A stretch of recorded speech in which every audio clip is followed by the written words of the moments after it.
What do influencers really do with all the free stuff they're sent?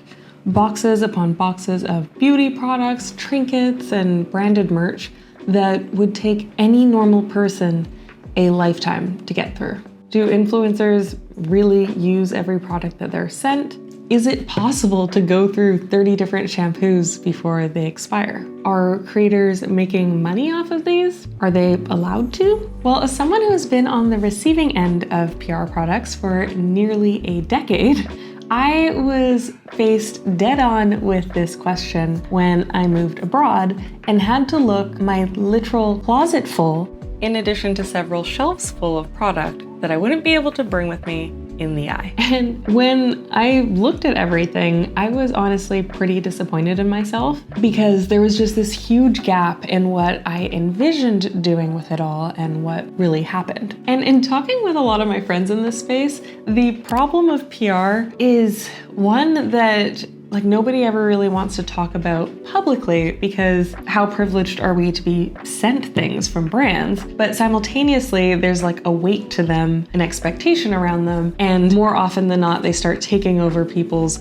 apartments and storage facilities. Because PR products are definitely a dream come true. Who doesn't love free stuff? It's just never lost on me that one day I decided to start posting online and another items were being sent to my home by YSL. But these gifts are not really gifts.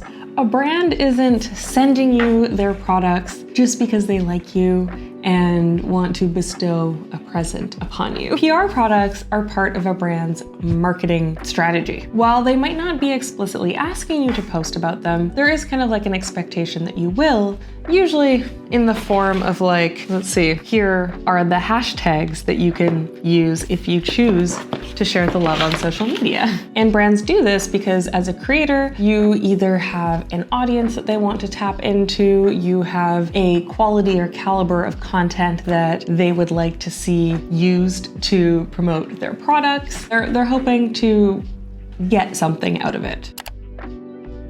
And for most creators starting out, if you're getting sent an item a couple times a month, that's not really a huge lift, especially alongside your organic content. It could even be an opportunity that you might be really grateful for to create content about popular products. But as you grow as a creator and the volume picks up from a couple times a week to a couple times a day, it's no longer feasible to create content out of everything. Your skin and hair literally cannot bear trying a new product on it every single day. And if content creating is your full-time job, it doesn't make strategic or financial sense to dedicate most of your time creating content about gifted products when that's a service that you charge brands for. Even if you start to turn things down, eventually with time you just end up on so many radars and so many lists that things just start showing up unannounced. And you will inevitably end up with a backlog. I moved out of the country 9 months ago,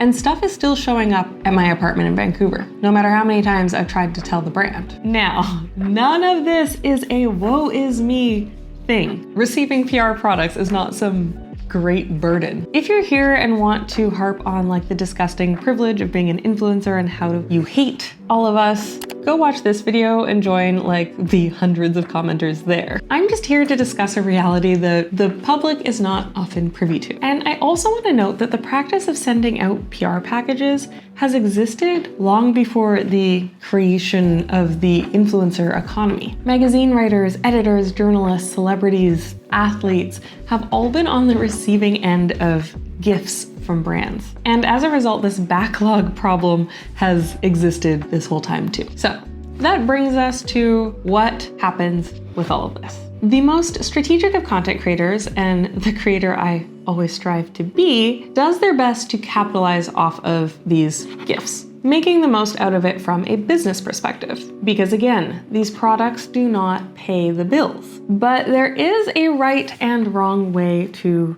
do so. The wrong is to straight up sell these. I heard that people were kind of selling their PR packages on Poshmark or just in general online, and that is a big no-no and is kind of like a surefire way to get kicked off the list. The right way is a method that gets you some money or builds awareness for your brand while also benefiting the brand who sent it to you. And that is creating content out of it. But again, strategically, because again, like time is limited, all of that. I do have a separate video dedicated to like making the most out of your PR products over here. But high level, that looks like creating content that has affiliate links in it, or maybe using the products to make strategic content on your blog or your YouTube channel that you know will drive a lot of views and hopefully get you some AdSense. Now that's all great, but creating content out of these products does not fully or even really address the question of like what happens to all of it. Hello. Hey, how are you? This is actually funny. As I am filming this video about PR packages, my parents are here and they just FaceTimed me to say that another package arrived at their home. Oh, urban decay. That's so funny. Oh, okay, where were we? So creating content out of the PR products does not address the backlog, the fact that we can't get through it all or can't reasonably like try everything in order to give it a true review.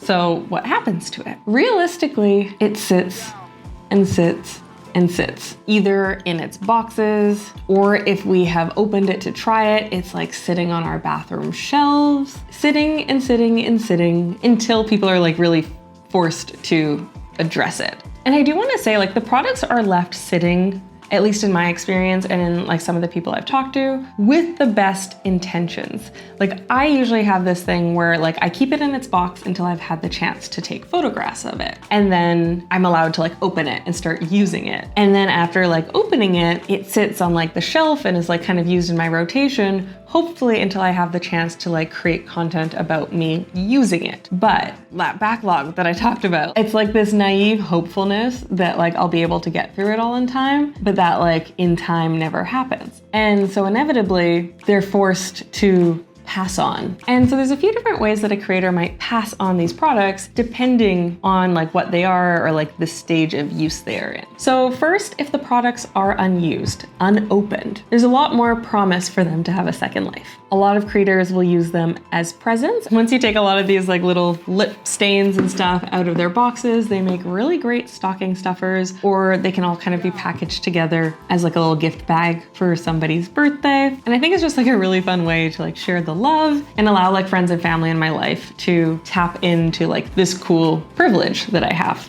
Or another option, which I feel like I have done more often than not, is to do like a semi-annual clear out the stuff that I know that I'm never going to reasonably get the chance to get to. I will invite friends over, put it all in piles, and let them take turns in going through and like picking out stuff that they want. And I always find that a really fun time. And then I think like the ideal is to donate.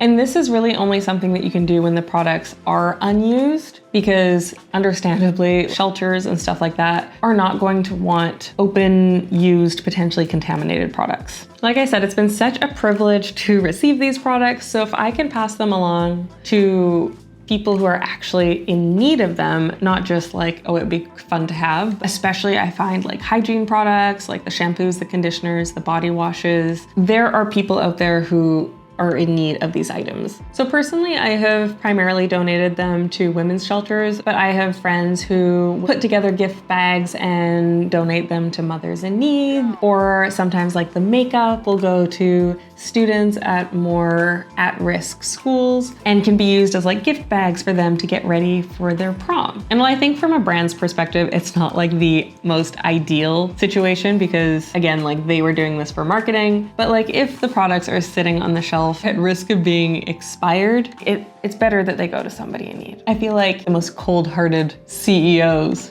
can't deny that that's a good option. And so I think for a lot of creators, like they do this sort of purge at some type of recurring interval. Like it might be when Christmas comes and you're kind of prompted to do this whole clean out, because also there's a huge influx of PR around Christmas time. So it like gives you an opportunity to do like a clean out of the old stuff. But I also know creators who have just become so overwhelmed by the PR products taking over like every aspect of their lives that they've actually hired out help to be like, you're not gonna use this, you're not gonna use this, and like collect it, put it in piles, and do the work of getting it out, whether it's donating it or giving it away. Then there are the category of products that really hurt my heart and has like weighed on my conscience. It's the products that are used. Because again, like I said, you can't donate those. And more often than not, like, I don't know, again, this is maybe just a me thing, I keep telling myself that I'm gonna use it, and I'll have like 6 different shampoos open because I opened it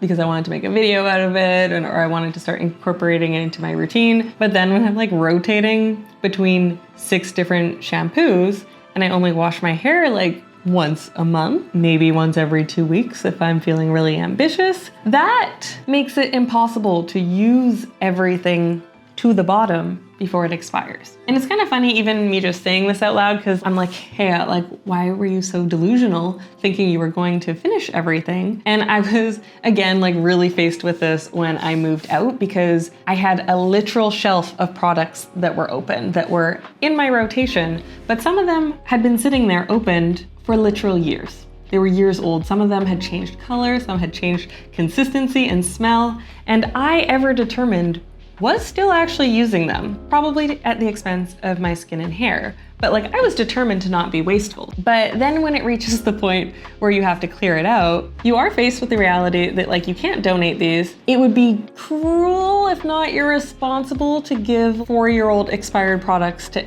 anyone that you know and love. And so they end up in the garbage, going down the drain. Going through that process was actually so sickening. I was just face to face with like the amount of waste that was happening. I will say, like, throughout my journey, have passed on used products to friends and family who don't mind like a little bit of cooties, germ sharing, etc. But again, like the expired stuff, like that just goes to waste. And I think like a lot of creators aren't faced with this until they have to move or downsize or whatever, because you just keep adding it to the shelf. We've delusionally convinced ourselves that we'll get to it eventually. But yeah, it's made me think really hard about PR products, and also it's encouraged me to move away from as much product-based content, because I don't really want to be part of the problem. I'm of course always unbelievably thankful for receiving products, and obviously like I'm still getting stuff and there's still stuff being sent to my parents, but I'm trying to be much more strategic about what I accept. And also trying to be a lot more on top of how I use the products. Right now, if you go into my bathroom, there are only like 2 of the same product type open at a time. And I will not allow myself to open another until I've hit the bottom. I've emptied out a single container. I don't know, if you are a content creator, I hope that this maybe gave you some ideas for what to do with your PR packages, or maybe encouraged you to get ahead of them before they get out of hand. And if you're not, I hope that this gave you a little bit of insight into a side of a world that is not very often discussed. Cue all of the hate comments below. If you want to hate on influencers, I have the perfect video for you. Go watch that one instead of hating on me here, please.